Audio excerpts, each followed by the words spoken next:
新冠病毒疫情有褪色的趨勢，流感的個案嘛在增加。衛生福利部彰化病院是表示講，在小兒科的門診有未少餵到 A 型流感的囡仔，毛規家伙仔攏餵到。醫師就提醒講，處理若囡仔有發燒、流鼻水等症頭，大家攏愛注意。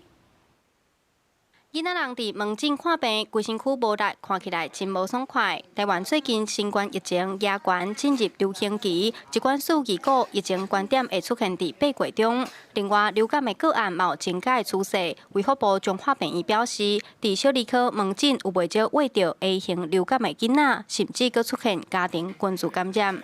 可能沒什麼力。突然沒力氣，他很想吐。那個時候也有燒，然後有燒到39，是弟弟先比較嚴重，他先去，然後那時候他才剛燒而已。醫師表示，其實流感病毒規年冬天攏存在佇環境當中，熱人嘛同款會有感染的風險。A 型流感的症頭除了會咳嗽、咽喉痛、流鼻水等等，閣會有發燒、筋肉、關節酸痛，囡仔人閣會出現想要吐、走白等等的症頭。最近的門診裡面，那有發現說 A 型流感的個案還是不少。現在夏天的季節，特別是現在暑假大家聚在一起，那通常來講都是由小孩子先感染到，再傳染給家裡面的大人，甚至老人家。所以這個部分要提醒大家特別小心。